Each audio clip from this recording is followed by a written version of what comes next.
الرحمن الرحیم صرف 5 منٹ کا مدرسہ قرآن و حدیث کی روشنی میں 12 جمادی الاولیٰ اسلامی تاریخ قیدیوں کے ساتھ حسن سلوک۔ غزوہ بدر میں 70 مشرکین قید ہوئے جن کو مدینہ منورہ لایا گیا۔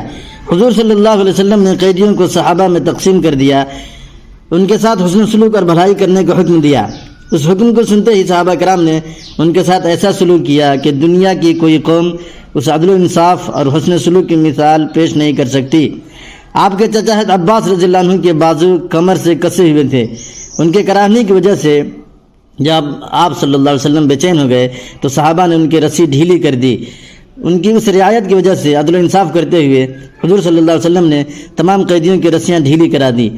صحابہ کے حسن سلوک کا یہ حال تھا کہ انہوں نے اپنے بچوں کو بھوکا رکھ کر قیدیوں کو کھانا کھلایا اور اپنی ضرورت کے باوجود ان کو کپڑے پہنائے۔ مالدار قیدیوں سے 4000 درہم فدیہ لے کر چھوڑ دیا گیا اور پڑھے لکھے غریب قیدیوں کو 10 آدمیوں کو لکھنا پڑھنا سکھانے کے بدلے آزاد کر دیا گیا اور ان پڑھ غریب قیدیوں کو بلا کسی معاوضے کے رہا کر دیا گیا۔ حضور صلی اللہ علیہ وسلم کا معجزہ، جماعت کے متعلق خبر دینا۔ ایک مرتبہ رسول اللہ صلی اللہ علیہ وسلم اپنے صحابہ سے گفتگو فرما رہے تھے۔ دوران گفتگو ارشاد فرمایا، ابھی تمہارے پاس اس طرف سے مشرق والوں کی ایک با اخلاق جماعت آئے گی۔ چنانچہ حضرت عمر رضی اللہ عنہ کھڑے ہو کر اس طرف چلے۔ تھوڑے ہی دور پہنچے تھے کہ سامنے سے 13 افراد پر مشتمل ایک جماعت آئی۔ حضرت عمر رضی اللہ عنہ نے پوچھا، کون ہو؟ جماعت نے کہا، ہم قبیلہ بنی عبد القیس سے تعلق رکھتے ہیں۔ حضرت عمر رضی اللہ عنہ نے پوچھا، کیا اس شہر میں تجارت کے ارادے سے آئے ہو؟ تو انہوں نے فرمایا، نہیں۔ حضرت عمر رضی اللہ عنہ نے فرمایا، ابھی رسول اللہ صلی اللہ علیہ وسلم نے آپ لوگوں کا تذکرہ کیا تھا اور تعریف کی تھی۔ بیہقی فی دلائل النبوہ۔ ایک فرض کے بارے میں، قرض ادا کرنا۔ رسول اللہ صلی اللہ علیہ وسلم نے فرمایا، قرض کی ادائیگی پر طاقت رکھنے کے باوجود ٹال مٹول کرنا ظلم ہے۔ بخاری شریف۔ ایک سنت کے بارے میں، تجارت میں برکت کی دعا۔ آپ صلی اللہ علیہ وسلم نے حکیم بن حزام کو تجارت میں برکت کے لیے یہ دعا دی، بارک اللہ لک فی تجارتک، اللہ تمہارے لیے تجارت میں برکت عطا فرمائے۔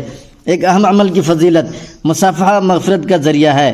رسول اللہ صلی اللہ علیہ وسلم نے فرمایا، جب دو مسلمان آپس میں ملتے ہیں اور مصافحہ کرتے ہیں تو جدا ہونے سے پہلے ان دونوں کی مغفرت کر دی جاتی ہے۔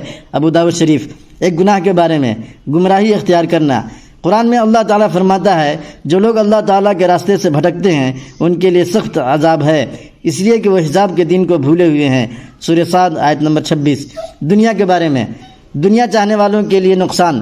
قرآن میں اللہ تعالیٰ فرماتا ہے، جو شخص آخرت کی کھیتی کا طالب ہو ہم اس کی کھیتی میں ترقی دیں گے، اور جو دنیا کی کھیتی کا طالب ہو کہ ساری کوشش اسی پر خرچ کر دے تو ہم اس کو دنیا میں سے کچھ دے دیں گے، اور ایسے شخص کا آخرت میں کوئی حصہ نہیں ہے۔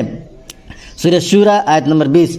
آخرت کے بارے میں، قبر کے بارے میں، رسول اللہ صلی اللہ علیہ وسلم نے فرمایا، قبر یا تو جنت کے باغوں میں سے ایک باغ ہے یا جہنم کے گڑھوں میں سے ایک گڑھا ہے۔